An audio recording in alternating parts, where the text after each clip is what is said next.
Bonjour à toutes et à tous. Aujourd'hui, c'est dimanche, le 4e dimanche du Carême, et c'est spécialement le dimanche de l'Étaré. Comment? J'ai pas compris. Oui, tu as bien entendu, le dimanche de l'Étaré et non pas le dimanche d'Étaré.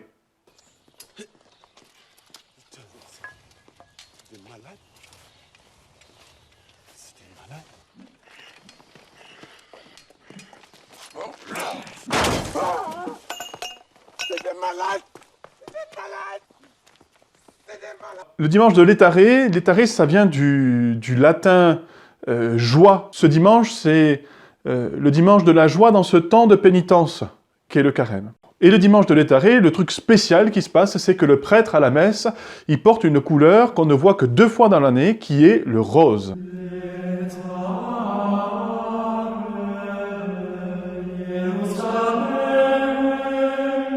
Ce dimanche, donc, j'ai choisi de te parler de la messe, parce que le dimanche, pour un chrétien, c'est le jour de la messe. Alors peut-être que tu n'as pas l'habitude d'y aller, que ta famille n'a pas l'habitude d'y aller.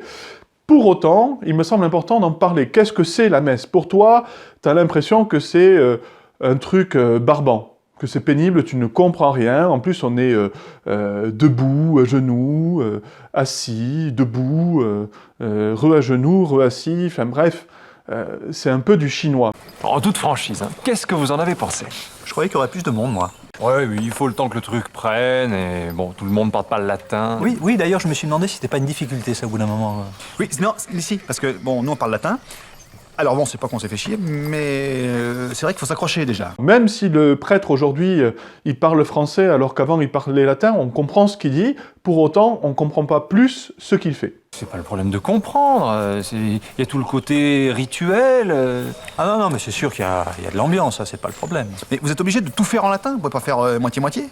En plus, ça dure longtemps, les chants sont pas toujours top, et du coup, on s'ennuie. Tu t'ennuies. Et moi, j'ai regardé un peu les gens qui étaient autour de moi. Oui, et alors? Ah il y en a quand même un ou deux qui ont tenu jusqu'à la fin sans dormir. Quoi? Il y en a qui ont dormi? Pourquoi les chrétiens vivent la messe? D'où ça vient? Eh bien, le Seigneur Jésus, lors de son dernier repas avec ses disciples, il leur a dit « Prenez, mangez ceci, ceci est mon corps, le pain, prenez et buvez ce vin, ceci est mon sang. » Et surtout, il a dit « Faites cela en mémoire de moi. » Donc il a dit « Continuez à faire cela. » Et puis, il a dit aussi à ses disciples, avant de monter au ciel, « je suis avec vous tous les jours jusqu'à la fin du monde. » Et le mode de présence du Christ à nos côtés, le plus grand mode de présence du Christ à nos côtés, eh bien, c'est l'Eucharistie, à savoir Jésus présent dans le pain et dans le vin, dans la Sainte Hostie et dans le précieux sang. À la messe, de quoi on fait mémoire? On fait mémoire de 2 choses. Du dernier repas que Jésus a pris avec ses disciples, où il a partagé ce pain et ce vin, ça tu le sais. Mais tu fais mémoire aussi d'un événement extraordinaire qui est l'événement de l'amour, à savoir la mort sur la croix de Jésus et sa résurrection.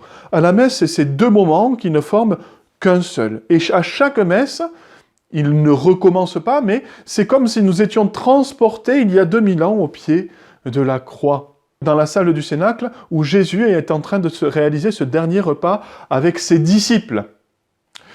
Et c'est exactement cela qui se joue, ce dernier repas, et en même temps cette mort, et ensuite la résurrection du Christ. Ainsi, Jésus se donne à nous tout entier, il se donne tout entier à Dieu, et se donne tout entier à chacun et chacune d'entre nous. Maintenant, tu vas me dire, oui, mais à quoi ça sert d'aller à la messe tous les dimanches? Pourquoi faire? Est-ce qu'on en a vraiment besoin? À la limite, ce qu'on peut faire, c'est décréter la présence aux messes obligatoire, comme ça ils viennent tous, et puis c'est marre. Eh bien, je pense que oui, on en a besoin. Pourquoi?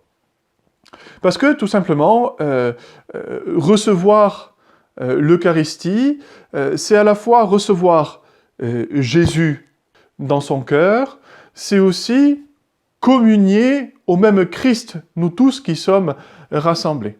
Mais la messe, ce n'est pas que recevoir notre petit Jésus, comme un simple médicament. La messe, c'est aussi assister à l'offrande du Christ, c'est-à-dire être à nouveau à ce moment où le Christ s'offre au Père sur la croix, au moment où le Christ donne sa vie. Alors il nous donne sa vie à travers la communion que l'on reçoit, mais il continue toujours par les mains des prêtres, eh bien, à se donner, à renouveler ce don de lui-même au Père. Et nous, chrétiens, nous sommes invités, nous aussi, à donner en réponse notre vie à Jésus. Et le moyen de donner notre vie à Jésus, eh bien, c'est de participer à la messe. Parce que en participant à la messe, eh bien, tu offres du temps en venant, 1 heure, pas beaucoup plus, 1 heure, et tu offres aussi ta personne dans les prières que tu fais pendant la messe. Uni au prêtre qui prononce les prières à ta place, eh bien, par ta participation, par ton union, par ta piété, eh bien, tu offres ta vie, tu remets ta vie entre les mains de Jésus, et avec lui, tu t'offres au Père du ciel, par amour. C'est toujours un acte d'amour, c'est toujours un commerce d'amitié avec Dieu. Il t'aime, il te donne sa vie, et toi, tu es appelé à lui donner aussi ta vie. Prions ensemble, au moment d'offrir le sacrifice de toute l'Église. Pour la gloire de Dieu, le salut du monde. Alors, tu n'es peut-être pas encore convaincu. Alors, je te propose un petit exemple très simple. L'Eucharistie, c'est ce qui nous rend la vue. Tout simplement parce que Dieu, on ne le voit pas, on ne l'entend pas, on ne le touche pas. Jésus, il y a 2000 ans, s'est fait chair. Il s'est rendu visible à nos yeux, audible à nos oreilles, et les personnes qui vivaient avec lui pouvaient le toucher. Mais on n'est plus il y a 2000 ans, et aujourd'hui, il est monté au ciel, il est encore vivant auprès de Dieu, mais il n'est plus parmi nous.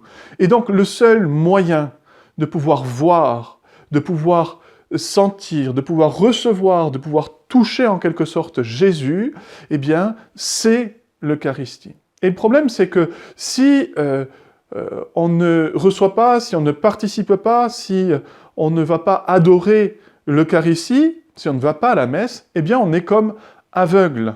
Si on est aveugle, on a du mal à approfondir notre foi. Les choses deviennent de plus en plus abstraites, et du coup, notre foi s'amenuise, elle diminue.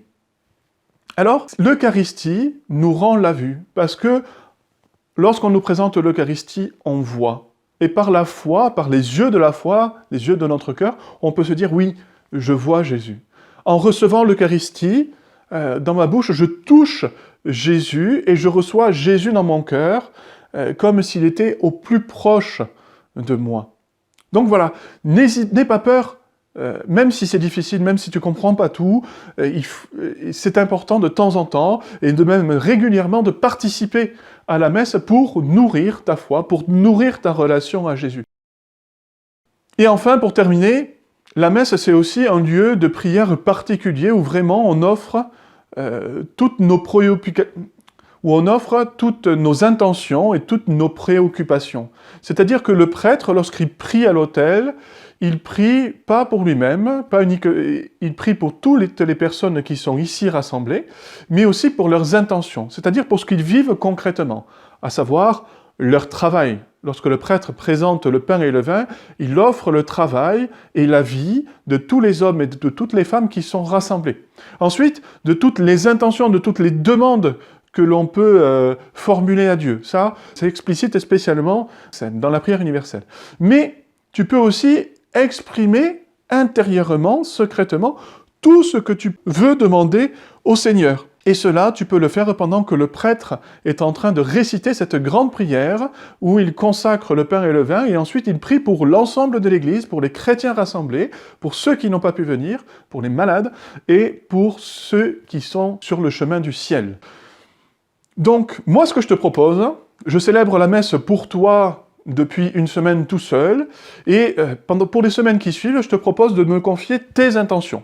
Toutes les intentions que tu veux, tu me fais un petit message privé sur Insta, par mail ou encore sur Facebook. Tu me fais un petit message privé avec les intentions pour lesquelles tu aimerais que je prie et chaque jour, je prierai pour tes intentions. Alors n'hésite pas, je suis là pour ça, pour prier pour toi. Donc confie-moi tes intentions. Voilà, chers jeunes, je te souhaite un excellent dimanche en famille. N'aie pas peur de t'approcher du Seigneur, ne reste pas aveugle sans la messe, sans l'Eucharistie. Que Dieu te bénisse et te garde, tu peux compter sur mes prières. Je te dis à très bientôt. Salut.